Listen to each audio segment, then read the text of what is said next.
ସକାଳୁ ବାସି ମୁହଁରେ ମାତ୍ର 3 ଥର ପଢ଼ି ଦିଅନ୍ତୁ ଏହି ଗୋଟିଏ ମନ୍ତ୍ର।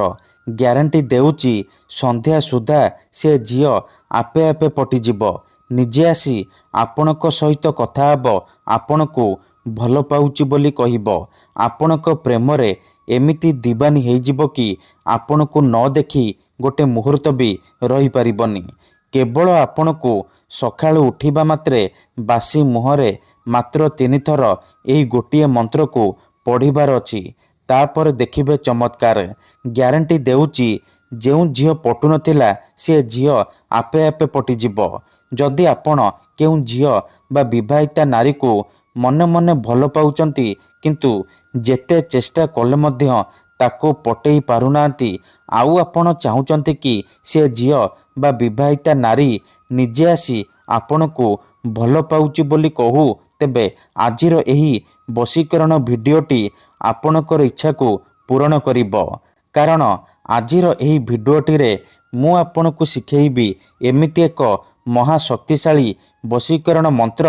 ଏହି ବଶୀକରଣ ମନ୍ତ୍ରକୁ ଯଦି ଆପଣ ସକାଳୁ ବାସି ମୁହଁରେ ପଢ଼ିଦେବେ, ଗ୍ୟାରେଣ୍ଟି ଦେଉଛି ସେ ଝିଅ ବା ବିବାହିତା ନାରୀ ଆପଣଙ୍କର ବଶରେ ହେଇଯିବ। ପାଗଳି ପରି ଆପଣଙ୍କୁ ଭଲ ପାଇବାକୁ ଲାଗିବ। ଆପଣଙ୍କ ପ୍ରେମରେ ଏମିତି ଦିବାନୀ ହେଇଯିବ କି ଆପଣଙ୍କୁ ନ ଦେଖି ଗୋଟେ ମୁହୂର୍ତ୍ତ ବି ରହିପାରିବନି। ନମସ୍କାର ଫ୍ରେଣ୍ଡସ୍, ଓଡ଼ିଆ ଫଣ୍ଡା ଚ୍ୟାନେଲକୁ ଆପଣମାନଙ୍କୁ ସ୍ୱାଗତ। ଆଜିର ଏହି ବଶୀକରଣ ଦୁନିଆର ସବୁଠାରୁ ଶକ୍ତିଶାଳୀ ବଶୀକରଣ। ଯିଏ ବି ଏହି ବଶୀକରଣ କରିଛି ସଫଳ ହେଇଛି। ବର୍ଷ ବର୍ଷ ଧରି ଭାଙ୍ଗି ଯାଇଥିବା ପୁରୁଣା ପ୍ରେମକୁ ଫେରାଇ ଆଣିପାରିଛି। ଶାଶୁ, ନଣନ୍ଦ, ଦିଅର, ଭାଉଜ କାହାକୁ ବି ନିଜ ବଶରେ କରି ତାଠାରୁ ନିଜର ମନ ମୁତାବକ କାମ ହାସଲ କରିପାରିଛି। ତେଣୁ ଆପଣ ବି ମୋ କଥା ମାନି ଏହି ବଶୀକରଣ ଗୋଟିଏ ଥର କରନ୍ତୁ। ତାପରେ ଦେଖିବେ ଚମତ୍କାର। କିପରି ସେହି ସମୟଠାରୁ ସେ ଝିଅ ବା ବିବାହିତା ନାରୀ ଆପଣଙ୍କ ଆଡ଼କୁ ଆକର୍ଷିତ ହେବାକୁ ଲାଗିବ। ଆପଣଙ୍କର ସବୁ କଥା ମାନିବ। ଆପଣ ତାକୁ ଯାହା କହିବେ ସେ କରିବ। ତେବେ ଏହି ବଶୀକରଣ ବିଧିକୁ ଆପଣ କିପରି କରିବେ, କେମିତି କରିବେ, ମୁଁ ଆପଣଙ୍କୁ ଶିଖେଇବି। ସମ୍ପୂର୍ଣ୍ଣ ପ୍ରୟୋଗ ବିଧି ଠିକ୍ ଭାବରେ ଶିଖେଇବି। ଜାଣିବା ପାଇଁ ଆପଣ ଭିଡ଼ିଓଟିକୁ ମୂଳରୁ ଶେଷ ପର୍ଯ୍ୟନ୍ତ ଧ୍ୟାନ ସହିତ ଦେଖନ୍ତୁ। ତେବେ ଯାଇକି ଆପଣ ସମ୍ପୂର୍ଣ୍ଣ ପ୍ରୟୋଗ ବିଧି ଜାଣିପାରିବେ। ଅଧାରୁ ଛାଡ଼ିକି ପଳେଇଲେ ଆପଣ କିଛି ବି ବୁଝିପାରିବେନି।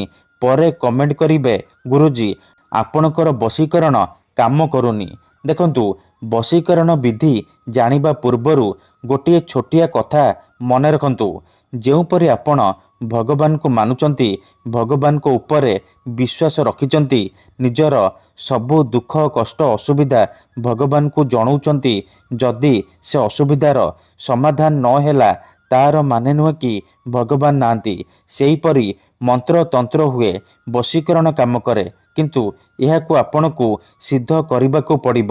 ପ୍ରୟୋଗ ବିଧିକୁ ଠିକ୍ ଭାବରେ କରିବାକୁ ପଡ଼ିବ। ତେବେ ଯାଇ ମୁଁ ଆପଣଙ୍କୁ ଗ୍ୟାରେଣ୍ଟି ଦେଉଛି ଆପଣ ଯେଉଁ ଝିଅ ବା ବିବାହିତା ନାରୀକୁ ପଟେଇବାକୁ ଚାହୁଁଛନ୍ତି ତାକୁ ଅତି ସହଜରେ ପଟେଇ ପାରିବେ। ତାକୁ ନିଜ ପ୍ରେମରେ ଦିବାନୀ କରି ତାଠାରୁ ନିଜର ମନ ମୁତାବକ କାମ ହାସଲ କରିପାରିବେ। ତେବେ ବଶୀକରଣ କରିବା ପୂର୍ବରୁ ବଶୀକରଣ ବିଷୟରେ କିଛି ଜାଣି ରଖନ୍ତୁ। ବଶୀକରଣ କ'ଣ ପାଇଁ କରାଯାଏ? ଯେତେବେଳେ ଆପଣ କାହାକୁ ନିଜଠାରୁ ଅଧିକ ଭଲ ପାଉଛନ୍ତି, ତା ବିନା ବଞ୍ଚିପାରିବେନି ଭାବୁଛନ୍ତି, ତା ପଛରେ ଗୋଡ଼େଇ ଗୋଡ଼େଇ ଥକିଗଲେଣି, ହେଲେ ସେ ଝିଅ ବା ନାରୀ ଆପଣଙ୍କୁ ଭାව ଦେଉନି, ଆପଣଙ୍କୁ ଇଗ୍ନୋର କରୁଛି, ସେତେବେଳେ ଆପଣ ବଶୀକରଣ କରିପାରିବେ। ବଶୀକରଣର ମାନେ ହେଉଛି ନିଜର ଭାବନାକୁ ଅନ୍ୟର ଦିମାଗରେ ପହଞ୍ଚାଇବା, ନିଜର ଭଲ ପାଇବାକୁ ଅନ୍ୟର ଦିମାଗରେ ପହଞ୍ଚାଇବା। ମାନେ ଆପଣ ଯେଉଁ ଝିଅକୁ ଭଲ ପାଉଛନ୍ତି ତାର ଦିମାଗରେ ପହଞ୍ଚାଇବା।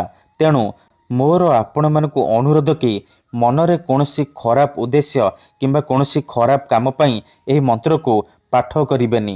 କାହିଁକିନା ଏହି ବଶୀକରଣ ମନ୍ତ୍ର ହେଉଛି ସବୁଠାରୁ ସହଜ କିନ୍ତୁ ମହାଶକ୍ତିଶାଳୀ ବଶୀକରଣ ମନ୍ତ୍ର। ଏହି ମନ୍ତ୍ରକୁ ଯଦି ଆପଣ ସକାଳୁ ଉଠିବା ମାତ୍ରେ ବାସି ମୁହଁରେ ପଢ଼ିଦେବେ, ସେପଟେ ସେ ଝିଅ ବା ବିବାହିତା ନାରୀ ଆପଣଙ୍କ ଆଡ଼କୁ ଆକର୍ଷିତ ହେବାକୁ ଲାଗିବ, ଆପଣଙ୍କୁ ଭଲ ପାଇବାକୁ ଲାଗିବ। ଯେପର୍ଯ୍ୟନ୍ତ ଆପଣଙ୍କୁ ଦେଖିନି, ଆପଣଙ୍କ ସହିତ କଥା ହେଇନି, ସେ ଖାଲି ଛଟପଟ ହେବ। ତେଣୁ ଯଦି ଆପଣ ଏହି ବଶୀକରଣ କରିବାକୁ ଚାହୁଁଛନ୍ତି, ସେ ଝିଅ ବା ବିବାହିତା ନାରୀକୁ ପଟେଇବାକୁ ଚାହୁଁଛନ୍ତି, ତାଠାରୁ ନିଜର ମନ ମୁତାବକ କାମ ହାସଲ କରିବାକୁ ଚାହୁଁଛନ୍ତି, ତେଣୁ ଦୟାକରି ଆପଣ ଏହି ଭିଡ଼ିଓଟିକୁ ମୂଳରୁ ଶେଷ ପର୍ଯ୍ୟନ୍ତ ଧ୍ୟାନ ସହିତ ଦେଖନ୍ତୁ। ତେବେ ଯାଇକି ଆପଣ ସମ୍ପୂର୍ଣ୍ଣ ପ୍ରୟୋଗ ବିଧି ଜାଣିପାରିବେ। ବିଧିଟି ଜାଣିବା ପୂର୍ବରୁ ଯଦି ଆପଣ ଆମ ଚ୍ୟାନେଲକୁ ପ୍ରଥମ ଥର ଆସିଛନ୍ତି, ତେବେ ଦୟାକରି ଚ୍ୟାନେଲକୁ ସବସ୍କ୍ରାଇବ୍ କରି ପାଖରେ ଥିବା ବେଲ୍ ଆଇକନ୍କୁ ମଧ୍ୟ ଦବାଇ ଦିଅନ୍ତୁ, ଯାହାଦ୍ୱାରା ଆମେ ଯେଉଁ ବି ଭିଡ଼ିଓ ଅପଲୋଡ଼ କରିବୁ ସର୍ବପ୍ରଥମେ ଆପଣ ଦେଖିପାରିବେ। ଠିକ୍ ଅଛି, ତେବେ ମନେ ରଖନ୍ତୁ, ଏହି ବଶୀକରଣ ବିଧିକୁ ଆପଣ କେଉଁ ବି ବାରରେ କରିପାରିବେ, କିନ୍ତୁ ଯେବେ ବି କରିବେ ସକାଳୁ ବାସି ମୁହଁରେ କରିବେ। ବିନା ହାତ ଗୋଡ଼ ଧୋଇକି ସକାଳୁ ବାସି ମୁହଁରେ କରିବେ। ପ୍ରଥମେ ଆପଣ କ'ଣ କରିବେ, ଯେତେବେଳେ ରାତିରେ ଶୋଇବା ପାଇଁ ଯିବେ, ଗୋଟିଏ ଗ୍ଲାସରେ ଚିନି ପାଣି ଆଣିବେ। ତାପରେ ସେ ଚିନି ପାଣିର ଗ୍ଲାସକୁ ନିଜର ସାମ୍ନାରେ ରଖିବେ, ଆଉ 7 ଥର ସେ ଝିଅ ବା ନାରୀର ନାମ କହିବେ ଯାହାକୁ ଆପଣ ପଟେଇବାକୁ ଚାହୁଁଛନ୍ତି। ପ୍ରଥମେ ଆପଣ ସେ ଝିଅ ବା ନାରୀକୁ ମନରେ ଭାବିବେ, ତାକୁ ମନେ ମନେ ଭାବିବେ। ତାପରେ 7 ଥର ସେ ଝିଅ ବା ନାରୀର ନାମ କହି ପାଣି ଗ୍ଲାସରେ ମାତ୍ର ଗୋଟିଏ ଥର ଫୁଙ୍କିଦେବେ। ଏତିକି କରିସାରିବା ପରେ ସେ ପାଣି ଗ୍ଲାସକୁ ଖଟ ତଳେ ରଖିକି ଶୋଇପଡ଼ିବେ। ଯଦି ଆପଣ ଖଟରେ ଶୋଉନାହାନ୍ତି, ତଳେ ଶୋଉଛନ୍ତି, ତେବେ ଆପଣ ସେ ପାଣି ଗ୍ଲାସକୁ ନିଜର ମୁଣ୍ଡ ପାଖରେ ରଖିକି ଆପଣ ଶୋଇପଡ଼ିବେ। ସକାଳୁ ଉଠିବା ମାତ୍ରେ ବାସି ମୁହଁରେ, ବିନା ହାତ ଗୋଡ଼ ଧୋଇକି ବାସି ମୁହଁରେ ଆପଣ ଆଖି ବନ୍ଦ କରିକି ସେଇ ଝିଅ ବା ବିବାହିତା ନାରୀକୁ ମନେ ମନେ ଭାବିବେ, ତାର ମୁହଁକୁ ନିଜ ମନରେ ଭାବିବେ। ତାପରେ ଏହି ମନ୍ତ୍ରକୁ ମାତ୍ର 3 ଥର ପଢ଼ିବେ। ତାପରେ 3 ଢୋକ ପାଣି ଆପଣ ପିଇଦେବେ। ଦେଖନ୍ତୁ, ମନେକର ଆପଣ ଯେଉଁ ଝିଅ ବା ନାରୀକୁ ପଟେଇବାକୁ ଚାହୁଁଛନ୍ତି ତାର ନାମ ହେଉଛି ସବିତା, ତେବେ ଆପଣ ଏହିପରି ମନ୍ତ୍ରକୁ ପଢ଼ିବେ। ସବିତା ତୀବ୍ର ବଶୀଭୂତଂ, ସବିତା ତୀବ୍ର ବଶୀଭୂତଂ। ଥରେ ଆପଣ କହିବେ ସବିତା ତୀବ୍ର ବଶୀଭୂତଂ, ଗୋଟିଏ ଢୋକ ପାଣି ପିଇଦେବେ।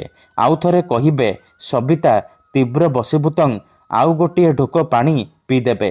ଏହିପରି ଆପଣ ଲଗାତାର 3 ଥର କହିବେ ଆଉ 3 ଢୋକ ପାଣି ପିଇଦେବେ। ଏହିପରି ଆପଣ ଲଗାତାର 3 ଦିନ ପର୍ଯ୍ୟନ୍ତ ସକାଳୁ ଉଠିବା ମାତ୍ରେ ବାସି ମୁହଁରେ କରିବେ। ମନେ ରଖନ୍ତୁ, ଏହି ବିଧିକୁ ଆପଣ ଅଧାରୁ ଛାଡ଼ିବେନି। ଲଗାତାର 3 ଦିନ ପର୍ଯ୍ୟନ୍ତ ସକାଳୁ ଉଠିବା ମାତ୍ରେ ବାସି ମୁହଁରେ ଏହିପରି କରିବେ। ତାପରେ ଦେଖିବେ ଯେଉଁ ଝିଅ ପଟୁନଥିଲା ସେ ଝିଅ ଆପେ ଆପେ ପଟିଯିବ, ଆପଣଙ୍କ ପ୍ରେମରେ ଦିୱାନୀ ହେଇଯିବ। ଧନ୍ୟବାଦ।